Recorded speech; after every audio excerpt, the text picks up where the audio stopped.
Right now on Brookland News Live, the latest on the ceasefire in Iran. The new details we are just getting in moments ago about the U.S. possibly breaking that ceasefire. What we now know about that, all as the Defense Department now weighing in on all of this. We will bring you that coming up here in just a few moments. And over to Capitol Hill as the GOP candidate won MTG's former seat in the House of Representatives.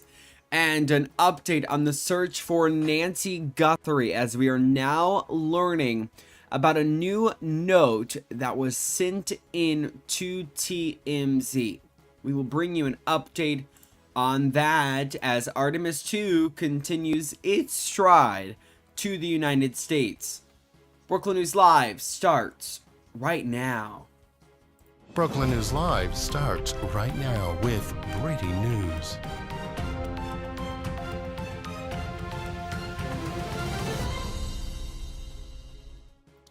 Alrighty, good to be with you on this Wednesday, April 8th, 2026. I'm Jackson Mitchell. Big stories today. Stick with us here. We're going to bring you each and every single one of those, as it is now day 39 of the war in Iran, and we're now learning of a ceasefire. But we are just getting in some breaking news here within the last few moments or so, and that is coming in from the Associated Press. I want to bring you this here, so please stick with me. Again, this is as I feel like I say so many times, when you're on the air live, there is breaking news that is very likely to happen, and right now we are getting in this kind of breaking news situation where the Associated Press is out with new reporting that Iran is now accusing the U.S. of violating 3 clauses of framework for a deal.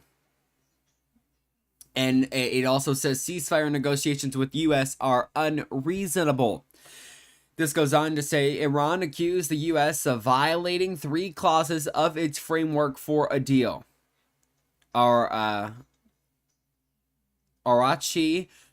instead insisted that an end to the war in Lebanon was part of the ceasefire agreement with the U.S. Israeli Prime Minister Benjamin Netanyahu, and U.S. President Donald Trump said the truce did not cover Lebanon. Quote, "The world sees the massacres in Lebanon," he said in a post on X. "The ball is in the U.S. court, and the world is watching whether it will act on its commitments."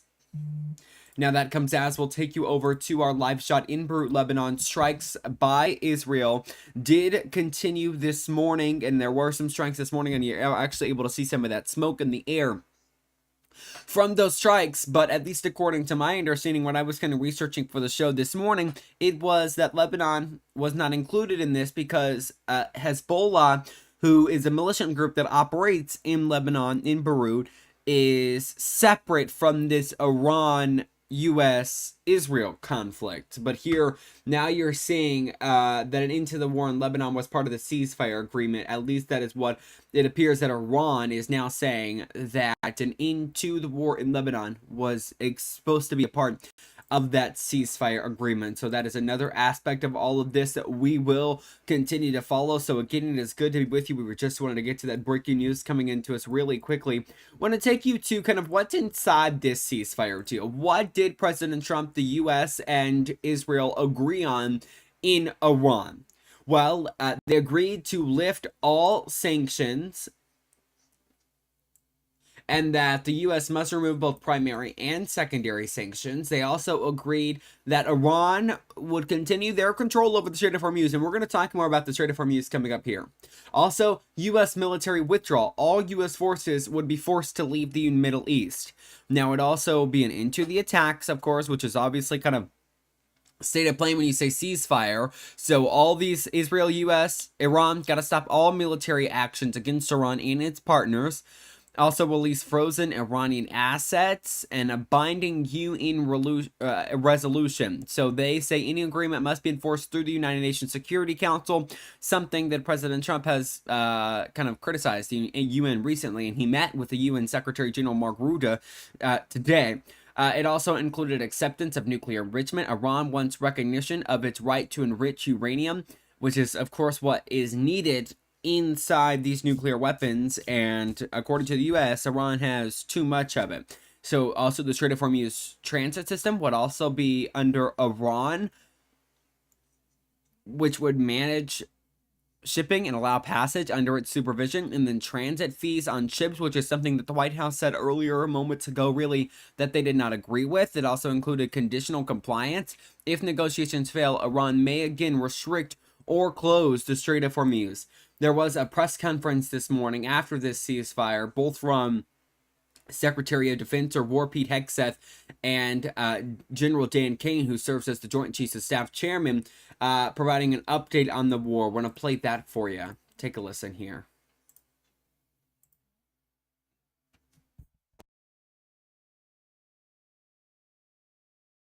America is winning decisively, devastatingly, and without mercy. Under the direct command of President Trump, the War Department unleashed this operation early Saturday morning, just 4 days ago, which means we need to remember two things. First, we are only 4 days into this. Metrics are shifting, dust is settling, and more forces are arriving. It's very early, and as President Trump has said, we will take all the time we need to make sure that we succeed. Second, we are only 4 days into this, and the results have been incredible. Historic, really. Only the United States of America could lead this, only us. But when you add the Israeli Defense Forces, a devastatingly capable force, the combination is sheer destruction for our radical Islamist Iranian adversaries. They are toast, and they know it. Or at least soon enough. The operation was again launched with clear military objectives designed to dismantle Iran's ability to project power outside of its borders, both today and in the future.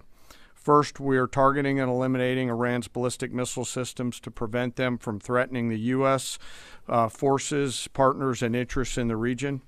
Second, we are destroying the Iranian Navy, degrading its capacity, capability, and ability to conduct operations, not just in the Central Command AOR, but as the Secretary showed in the video, around the world. Third, we're ensuring Iran cannot rapidly rebuild or reconstitute its combat capability or combat power, and those phases will begin as the campaign continues. As of this morning, U.S. Central Command is making steady progress. Iran's theater ballistic missile shots fired are down 86% from the first day of fighting, with a 23% decrease just in the last 24 hours. And their one-way attack drone shots are down 73% from the opening days.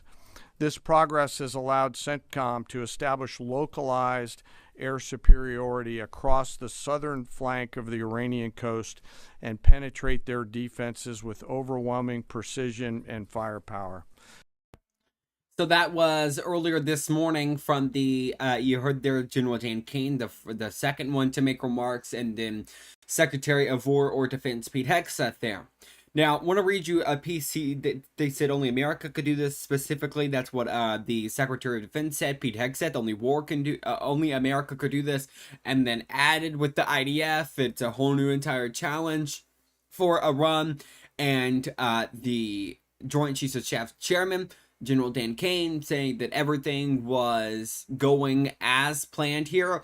Now, this all happened after yesterday, or I should say, yesterday morning, President Trump, and it would be after, it would be 2 days ago now, President Trump would hold that press conference in the briefing room saying, this is our strict deadline, this is how things are going to be. And then late last night, President Trump made this announcement saying, quote, based on conversations with the minister, Shahbaz Sharif and Field Marshal Assam Murin of Pakistan, and wherein they requested that I hold off the destructive force being sent tonight. So again, as we've reported here before, the ceasefire negotiations are ongoing through Pakistan. So it's essentially like U.S. is saying something, and then it goes to Pakistan. Pakistan takes that to Iran. So in that lengthy statement there, it talked about the Strait of Hormuz, that within this, it would have to deal with this a safe opening of the Strait of Hormuz. I agree, and I'm going to zoom it in here for you. I agree to suspend the bombing and attack of Iran for a period of 2 weeks. This will be a double-sided ceasefire. The reason for doing so is that we have already met and exceeded all military objectives and are very far along with a definitive agreement concerning long-term peace with Iran and peace in the Middle East. So that is again some some news that came in late yesterday, excuse me here. So again, this is going to be another story to follow on these ceasefire agreements. The IDF also weighing in on all of this on their social media pages. They said, quote, in accordance with directives from the political echelon, the IDF has ceased fire in the operation against Iran and is highly prepared to respond defensively against any violation. Overnight, the IDF conducted a wide-scale wave of strikes targeting missile launch sites and launchers across Iran in order to significantly degrade its launching capabilities. Simultaneously, in Lebanon, the IDF is continuing to conduct targeted ground operations against Hezbollah. So again, that news coming in, and we specifically, this is the exact True Social post that led to a lot of skepticism. But again, President Trump going on with that threat that he had that he would hurt the whole civilization will die tonight, never to be brought back again. When he called it, he said it was Power Plant Day, and that was the specific deadline. And here is the president today on True Social, his reaction this morning at 6:22 a.m., at least in all of this. Quote, the United States will work closely with Iran, which we have determined has gone through what will be a very productive regime change. There will be no enrichment of uranium, which is that key ingredient in nuclear weapons, he went on to say, and the United States will, working with Iran, dig up and remove all of the deeply buried B-2 bombers, nuclear, quote, dust. It is now and has been under very exacting satellite surveillance, Space Force. Nothing has been touched from the date of attack. We are and will be taking tariff and sanctions relief with Iran. Many of the 15 points have already been agreed to. Thank you for your attention to this matter. And he says 15 points because originally it would be Iran or the U.S. that would put out this 15-point plan. Iran would say we don't agree with that. And now there are ceasefire negotiations on an Iran proposed 10-point plan. We are also learning again that and this is going to be a question as this ceasefire continues to go on, where things look like, because again, as I brought to you at the very top of the hour, we're now getting new information on the Strait of Hormuz. So again, this morning, I believe 2 ships had been through it, and also we're now learning that the Strait of Hormuz has been closed in response to Israeli attacks against Hezbollah the militia group in Lebanon, because at least according to Iran, they say that strikes against Hezbollah was in this ceasefire, so that would have had to be stopped. And at this point in time, as I pointed out there when I read the IDF statement, they say simultaneously in Lebanon, the IDF is continuing, and I'll put up the post once again. It's that third paragraph there. In Lebanon, the IDF is continuing to conduct targeted ground operations against Hezbollah, so that it's in Lebanon. So we'll have to, another one of these big stories that we are going to have to continue to watch as we continue watching live at both the Beirut, Lebanon, and the Tel Aviv, Israel, those side boxes there on the left and right side of your screen. So, another question when all of this began that was asked today at the press conference is, what led to the War Department, the Defense Department, however you choose to refer to it as, to believe there was once again some type of threat after, if you recall, last summer, some of the nuclear sites were damaged by those, quote, B-2 bombers, what President Trump has highlighted so much since he became president. What led them to have nuclear forces once again, and the belief by the U.S. that Iran was going to carry out some type of nuclear strike? Take a listen here when that question was asked at the briefing earlier today at the Pentagon.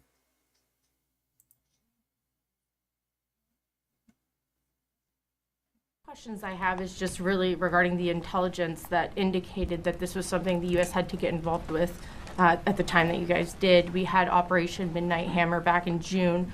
We obliterated their nuclear facilities. What was the intelligence that suggested that somehow they became a threat once again that required us to get involved with Operation Epic Fury? I appreciate the question. The evidence in front of us since the 12-day war was that Iran had no intention of actually negotiating a nuclear deal that truly meant they did not have a pathway to the nuclear bomb. And they had a moment.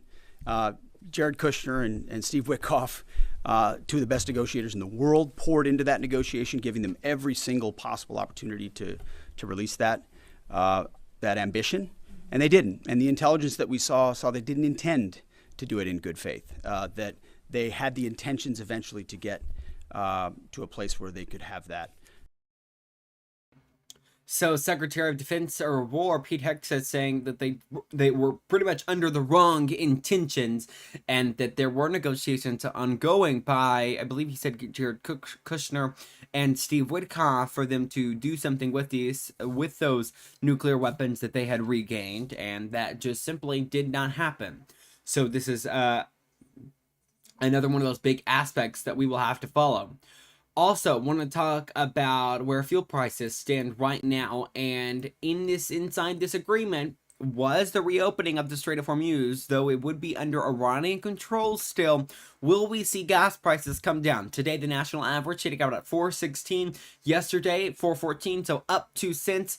In Arkansas, $3.65. Right here in Jonesboro, $3.86. Filled up my tank yesterday from E all the way to full for about $60. Again, I drive an older, small sedan, so tells you how expensive gas prices were, and I believe it was $3.79, but I believe my parents have Walmart Plus, therefore you get 10 cents off a gallon, and that would have been $3.69, all the way from E was still $60. Can't imagine if I had to pay that extra 10 cents. So that's where gas prices stand right now. The question has been, what is within the Strait of Hormuz opening terms? And we talked about a little earlier, and that is that Iran has continued their demands to control over the Strait of Hormuz, have control over it, as a condition of any deal, and that is the exact one of those conditions that we are seeing inside this deal. Going all the way down to, it proposes controlled passage through the strait under Iranian military supervision. Again, as it notes an example here, that ships can pass, but Iran manages it. A secure transit system would be established, ensuring Iranian dominance while allowing shipping to resume. This effectively implies a reopening of the strait to global traffic, but only under Iran's authority and rules. And that, we brought this up earlier, but these possible tolls that could have been charged for boats to go through Iran. Now, the White House earlier today saying that President Trump didn't agree with the idea of tolls, but that it had been an idea thrown out there. Now, a gas price expert, the Gas Buddy guy, said, quote, gas prices could start reversing nationally in 48 hours or so. We're not at the 24-hour mark just yet. By a few cents every day. Diesel prices may lag slightly, but where things stand now, diesel is no longer likely to reach a record. National average gasoline could fall below $4 in 1 to 2 weeks. Diesel below $5 in 6 to 8 weeks. So we'll have to see if that analogy on all of this does go through. Now, we also know crude oil prices are down under $100 for the first time in quite some time after this agreement of a ceasefire. Crude oil futures right now, $72.33 is what you're looking at there on your screen. So $72.33. So big news out of the story in Iran. We will bring you the latest as soon as we get it. If another story breaks, we're going to bring that to you. I will note, coming up here in about 10 minutes or so, we do expect a press conference to come from NASA to provide an update on Artemis 2 as it continues its orbit back to Earth. So we will bring you that coming up here in just a few moments. Stick with us for that press conference when it begins.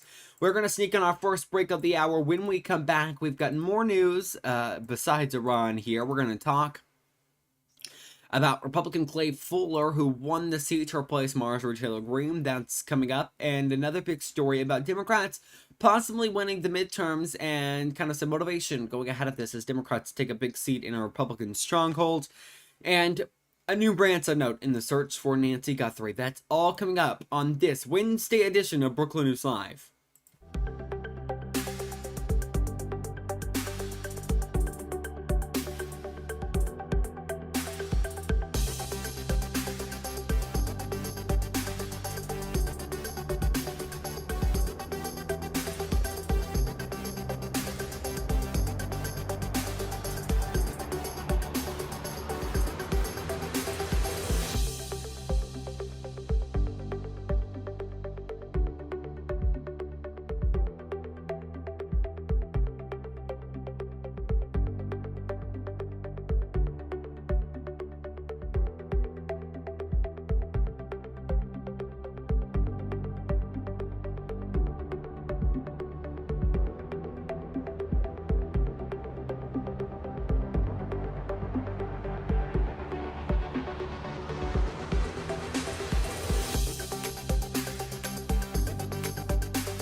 Welcome back here to Brookland News Live, a live look at Capitol Hill. Have some big results for Republicans in the seat that Marjorie Taylor Greene once held in the House of Representatives.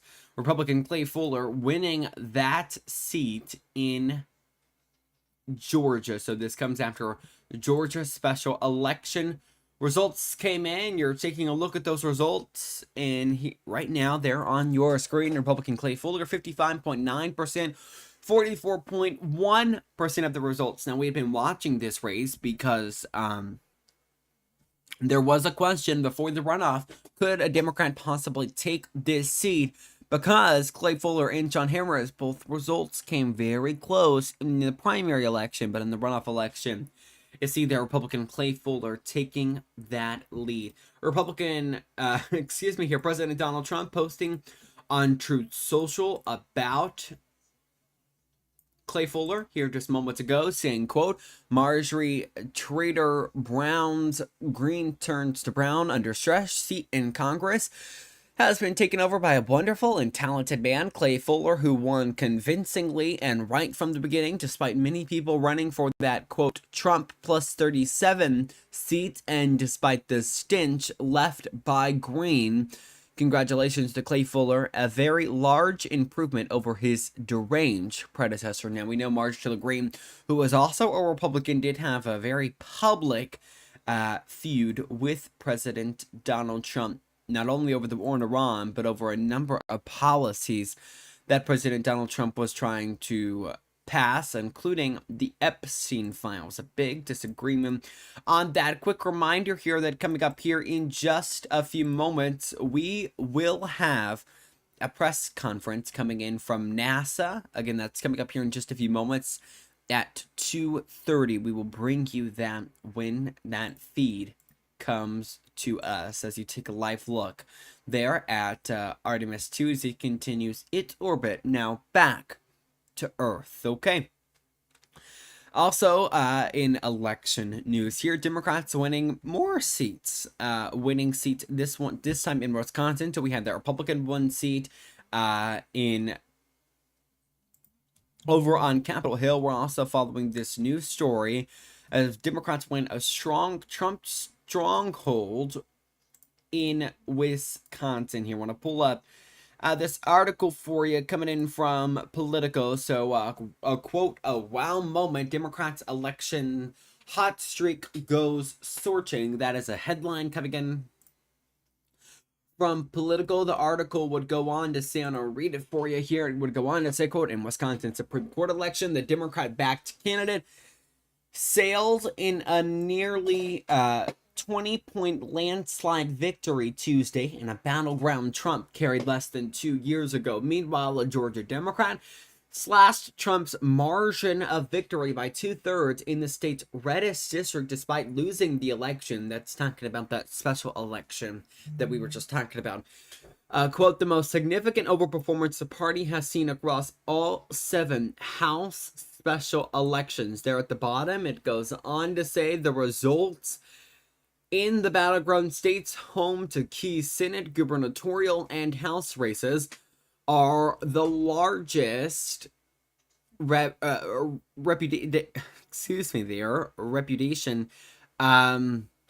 from voters of Trump and his agenda, and flashing warning signs for the GOP heading into November. Quote, it's a wow moment in Wisconsin politics, said former Republican strategist Brandon Schultz, who left the party in 2021.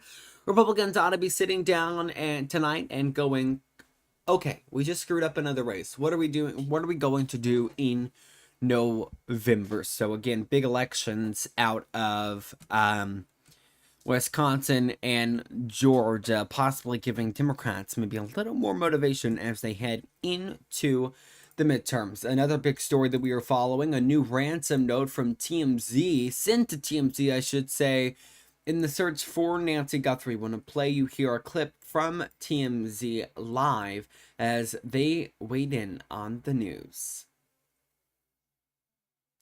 Here we go. I should play now for you. Share a little bit of news with you.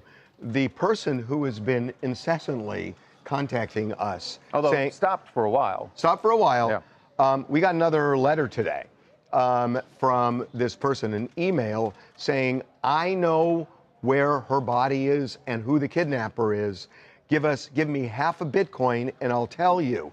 And this person has been really persistent, knowing that if it's a scam, it's a federal crime. Right. But they also made the point that they wanted to make it clear that they have nothing to do with it. Right. They've been out of the country, but who knows? We forwarded we forwarded it to the FBI, right, as we have in the past. And right. For whatever reason, and this is the thing we haven't figured out, you have to assume that the law enforcement, they believe that this person is not legit. Otherwise, they would have advised Savannah to pay the money. Can we just be really transparent? I think you're right that the law enforcement doesn't. There's something. I just can't figure out why. Well, why not take a flyer? The price of Bitcoin is much lower now. These are like, you could just take a flyer and see what the person knows. The most you lose is 20 grand, 25 grand. I'll tell you why. My spidey senses tell me that there's something about this guy, because one of the emails he sent said early on, time is of the essence to do this. And then the next day he said, time is no longer of the essence. If he was pulling a scam, why would you say time is no longer of the essence? Right. You want to keep the value high. You want to keep the value high. Yeah. And the fact that he said this made me think, this guy knows something. Yeah, it's a way to look honest as well, though. I'm not, look, right. I'm not FBI. We're not privy to all the information they are, but you're talking about the from the outside looking in, it sure seems like this person knows something. So that was TMZ Live there, reacting to the news of a possible new ransom note, a new note asking for half a Bitcoin. Then they would give information on who the kidnapper is and where the body of Nancy Guthrie is. This comes after yesterday we covered this story. Savannah Guthrie actually returned to the Today Show. Another quick break. When we come back, we're standing by for that press conference from NASA on the latest update on Artemis 2. You're watching Brookland News Live on this Wednesday.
Alrighty, welcome back here into Brookland News Live. So I've just learned moments ago that the daily press conference was actually rescheduled. It was earlier scheduled for 2:30, rescheduled now for 4 o'clock. Therefore, we won't have that for you in our time here on Brookland News Live. I apologize about that, but we do have another story that we want to bring you because a few moments ago, Governor of Arkansas, Sarah Huckabee Sanders, delivered the State of the State address as the legislative session began.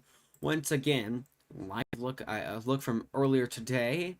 You see the governor in that green dress there. She made her way through the aisles of the Arkansas State Capitol and updated the state on where things stand. We want to play that for you for the rest of the hour here. We're going to pause it because we will have your weather coming up for you at 2:55 p.m. Stick with us for that. And if there's any more big update that we got to break out of this live feed, we will do exactly that. Let's turn the audio up here and continue listening in.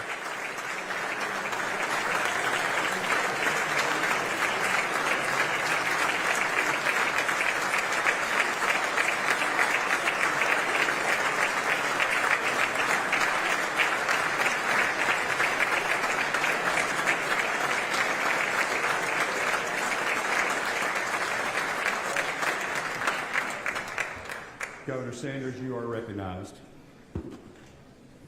Thank you. Good afternoon.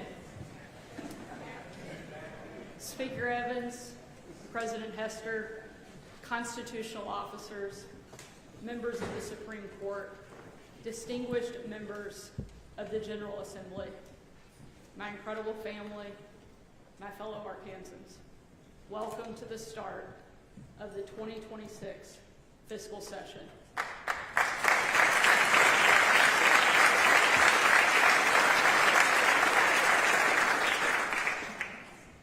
Sadly, this year, our legislative body is not 135 members, but 134.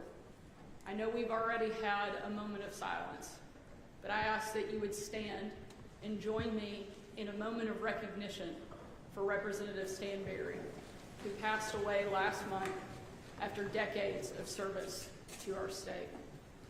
He will be missed, and we are thankful for the great work that he did.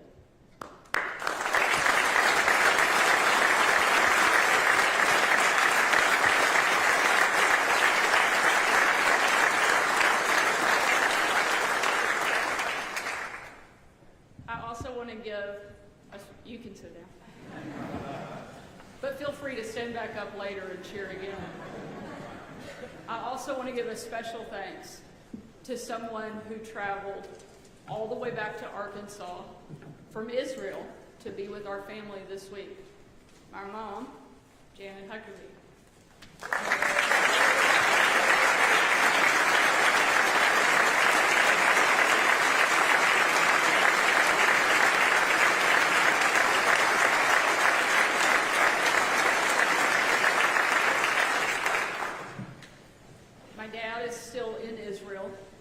But he promised he would tune in and watch.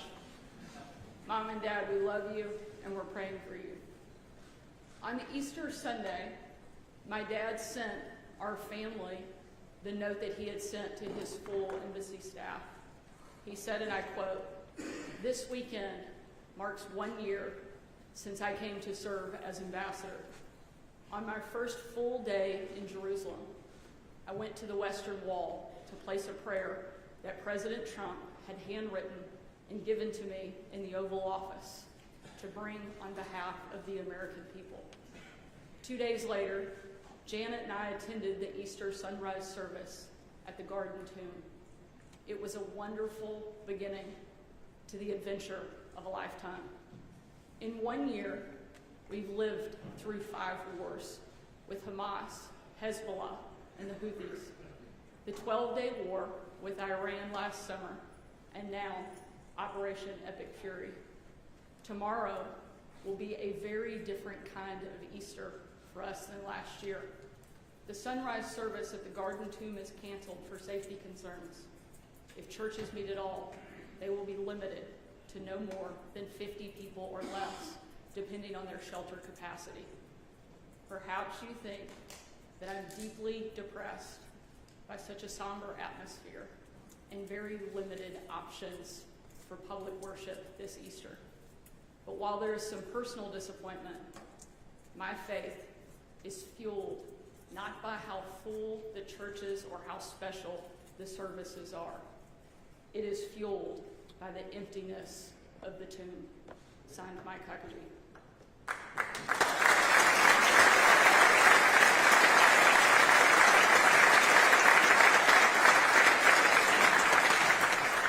If you hear nothing else I say today, hear this. Jesus is our living hope for each of us, for our state, for our country. America was founded 250 years ago as one nation under God. We have our differences, but our shared faith, our shared values, and our shared love of the people of Arkansas is stronger and more important than any difference.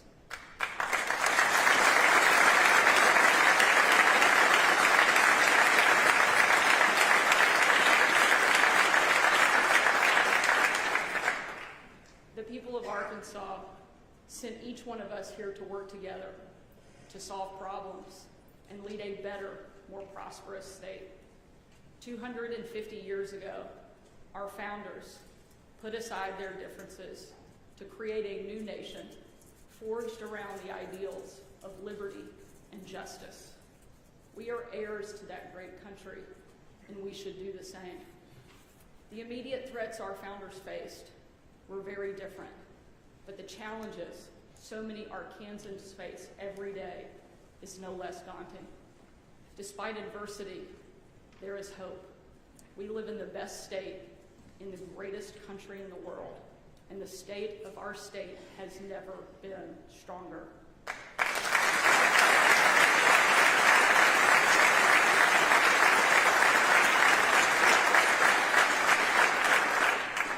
Not long ago, my husband Brian and our 10-year-old son George were driving to a friend's hunting camp. It was late, they had the music going, and George put down the window to look up at the stars. He said to Brian, "It should be a rule that you can never live somewhere you can't see the stars." After a successful hunt the next morning, they were driving back home, and George said, "Daddy, I've made my decision. I'm going to live here in the Delta when I grow up. It has it all. You can farm, you can hunt, you can fish, and you can see the stars." Moments I share with my kids often remind me of what's really important and just how blessed I am. The work we do here is ultimately not about us, but about the next generation. To make Arkansas a land of unlimited opportunity for our kids and our grandkids. Congratulations, Senator. But the Arkansas we know and love in all of its beauty and its extraordinary potential will not be the one that our kids inherit if we don't fight for it. Since I stood before you in this chamber last year, President Trump was sworn in for a second historic term, and he has made quick work of his many campaign promises. Our country's border is no longer open. Tax cuts from his first term are now permanent. Our enemies abroad actually fear us. He exposed government waste, and the common sense values that made our country great are once again guiding us forward into another golden age of America.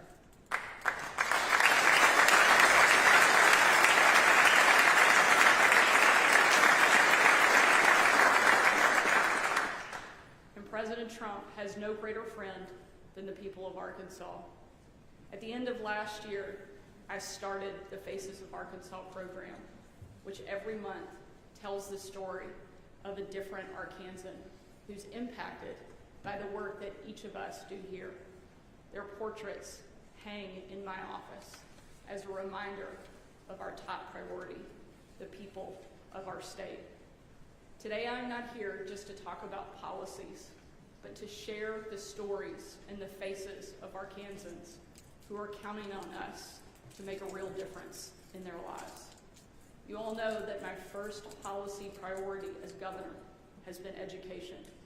And 3 years after the LEARNS Act was signed into law, we have an incredible story that we can all be proud of.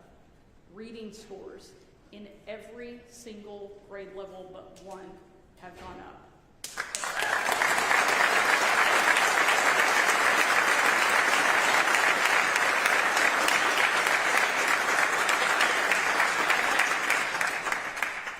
And literacy coaches are now working in every D and F-rated school in the state of Arkansas.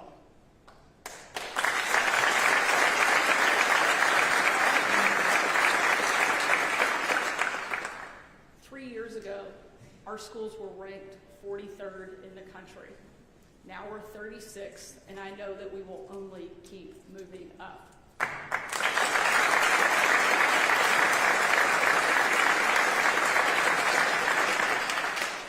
With us today is Kevin from Tiller, Arkansas.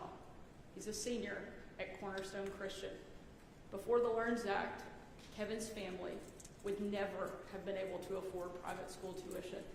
So they were resigned to Kevin being in a struggling assigned school. However, 2 years ago, because of the EFA program created by LEARNS, Kevin was able to enroll in Cornerstone Christian. Thanks to Cornerstone's Learning Lab, he saw enormous growth in his academics. And for the very first time in school, he had hope for the future. He's now taking welding classes at the U of A's Technical School campus in McGee. At the end of the year, Kevin hopes not only to graduate with his high school diploma, but also be well on his way to his welding certificate and a great career right here in Arkansas. You helped make that happen.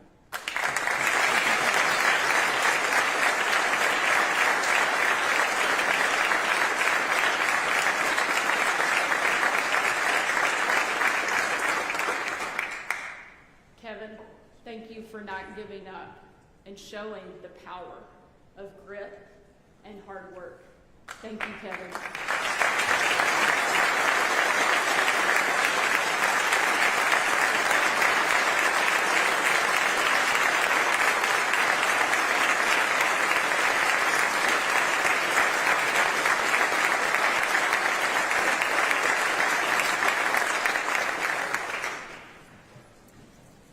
We hear stories like Kevin's everywhere we go. Melissa Ferguson is a mom of two who lives in Northwest Arkansas. The Fergusons are a military family and have 2 kids with learning differences. Melissa knew her kids needed extra care and attention when learning, and who better to give it to them than herself? Through the EFA program, Melissa is able to homeschool her kids with specialized resources and individualized attention. Another student is a young woman I've had the privilege of knowing for a very long time. Easter Seals student, Allie. She's the daughter of one of my close friends from college. Although Allie has always been a happy kid, it was hard for her parents to find a sense of belonging for her. They wanted a place where she could find self-confidence and joy in everyday life. A place where Allie is really seen and known. They found that community at Easter Seals. Last spring, Allie got to participate in the Easter Seals fashion show. Most kids would be pretty nervous about something like that, but Allie wasn't. She talked about it for days ahead of time. And the night she finally got to put on her pink jumpsuit, she could not take enough pictures or practice enough walks down the runway. When Allie finally took the stage for the event itself, she walked that runway without a care in the world. That may not seem like a big deal, but for Allie, it's one of those life-changing, never forget experiences. And it was something that was only possible because of the specialized education that she receives at Easter Seals. You helped make that happen.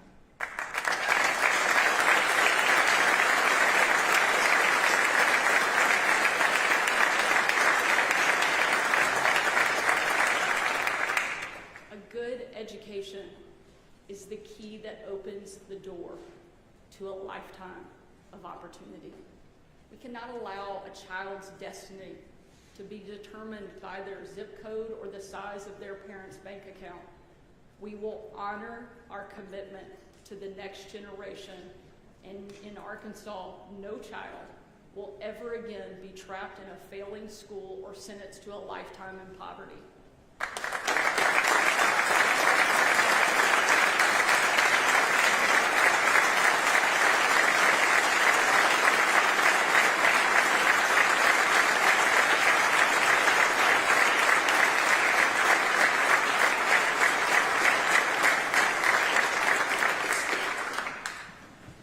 We will empower Arkansans with the opportunity to be everything that God created them to be. When you send me a budget, think of Kevin, think of Melissa, think of Allie, and think of the 44,000 other EFA students whose lives have been forever changed because we fully fund the LEARNS Act. We will not let them down.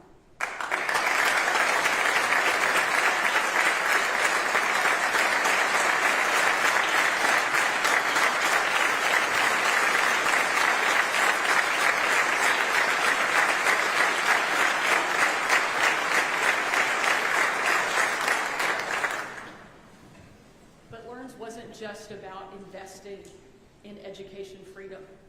It was also the largest investment in public schools in Arkansas history.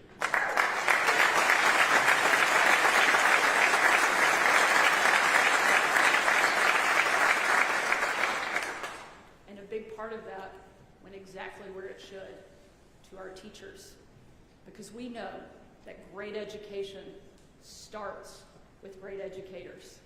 We raised starting teacher pay from $36,000 to $50,000.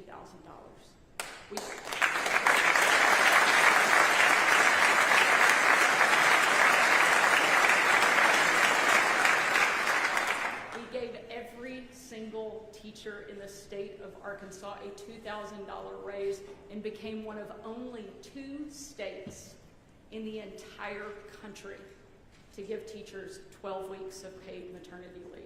That's a big deal.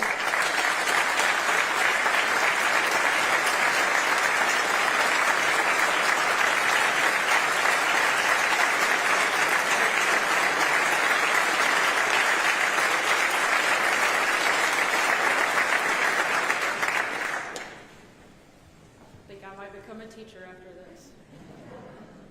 Another program I'm really proud of is the Merit Teacher Incentive Fund, which in just the first 3 years has already delivered $30 million in bonus pay to more than 7,000 amazing educators.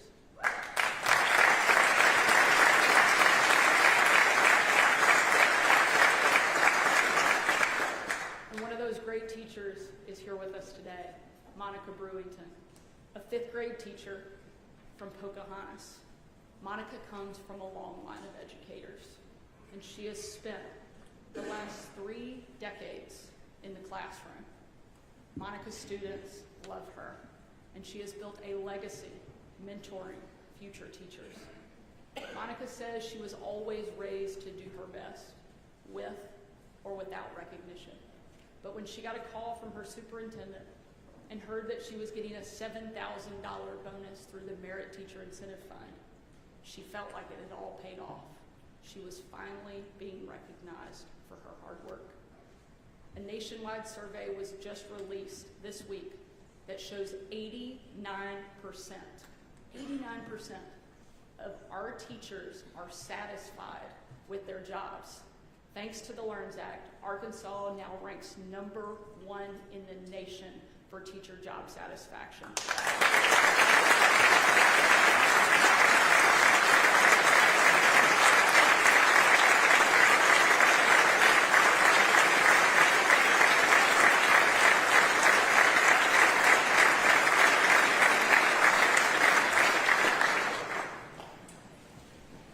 That matters, because you can't have have great schools without great teachers. While other states struggle to recruit and retain them, Arkansas is now the best state in America to be a teacher. Monica, we are inspired by what you do for your students. Thank you for your incredible work.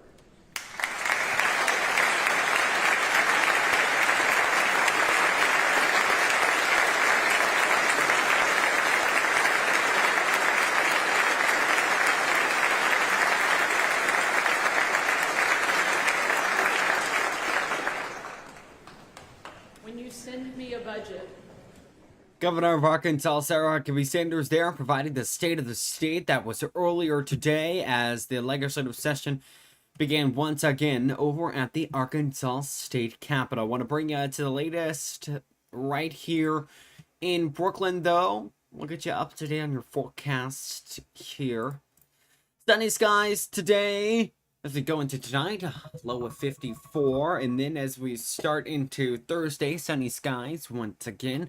High of 79, low of 56 by Friday. High of 79, low of 60. So the weather looks pretty good if you're heading out already. School traffic, as we almost do literally every day, we see it start to grow and grow and grow. Looks like what it's doing once again. That is going to conclude this Wednesday edition of Brookland News Live. I want to thank all of you for tuning in throughout the last almost an hour here. We got lots more planned for you tomorrow. Join us each and every weekday at 2 p.m. We'll see you right back here tomorrow at 2 p.m. For now, I'm Jackson Mitchell. We'll see you soon.